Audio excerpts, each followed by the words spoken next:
Raw review for tonight's Raw that ended 29 minutes ago. The Atlanta crowd welcomed hometown hero Rhodes back with open arms as he made his way to the ring to open the show. He spent a moment talking to the crowd before addressing Lesnar, who he called out right away. The Beast never showed up, so the American Nightmare put the focus on his mother in the front row and asked the fans to acknowledge her.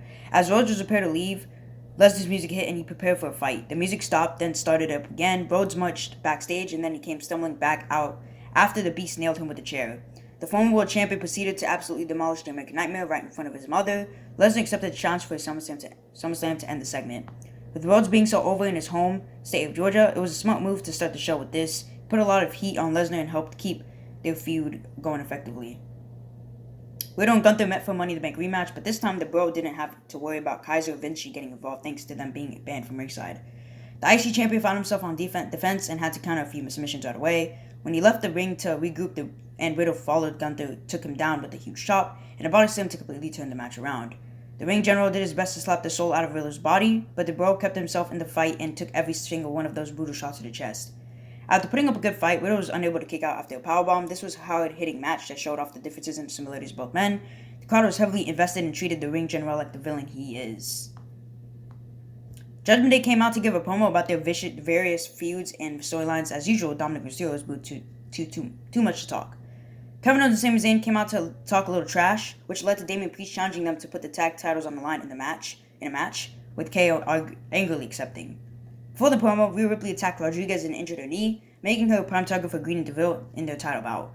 We returned from a break to see the match in progress. Green and DeVille kept Morgan isolated with quick tags, but it didn't take too long for Rodriguez to tag in and help a partner out.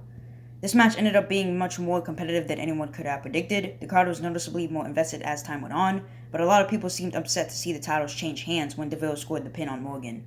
The WWE Women's Tag Team division might never be fully fleshed out, but the teams WWE has been pushing lately are doing a good job of making the matches fun.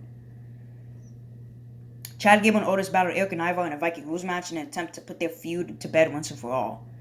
Otis sent Gable into the Vikings doing their entrance to get the fight going before the ref could call for the bell. There were very few rules, so this match was mayhem from start to finish. The props and wooden ship might have been a bit much, but all four men in the ring made sure this was taken as seriously as possible. Maxine Dupree finally got her Alpha Academy jacket, but her celebration was short-lived thanks to Valhalla putting her through a table. Otis put on an impressive performance, but a double powerbomb from both Vikings was finally enough to put him away. This is a lot of fun and perfect escalation of what makes WWE unique compared to other promotions. Naked Cross went after Shayna Baszler as soon as the bell rang, but the Queen of Spades quickly grabbed her in a carefree clutch to get an easy submission win. Ronda Rousey taunted Shayna from the crowd, and the segment ended with Rousey saying she would see Baszler at SummerSlam. Bronson Reed and Shinsuke Nakamura have clashed several times in recent months, and they added one more chapter to the story on this week's show. Nakamura relied on this striking ability to keep the big man at bay, but Reed absorbed most of them and kept finding ways to take him down. They fought through a break and into a second segment. The longer the match went, the more it seemed to favor Reed, which is the exact opposite of what you would expect just from looking at them. Tommaso Ciampa ended up causing Nakamura to be disqualified when he attacked Reed, which caused Nakamura to kick him in the face. The match was decent, but the finish makes it all feel like it was just filler. The main event of the night was women's tag team title match that was made earlier in the evening. Priest and Mysterio were the members of Judgment Day who got the challenge Zayn and Owens. Before the match got started, Rollins came out of nowhere and attacked Balor. They went to the back, leaving Judgment Day down a man. Priest was able to take control for a bit, but once Dom tagged in, the champs were able to corner him for some double team combos. The match was good, but it feels like a match we've already seen before.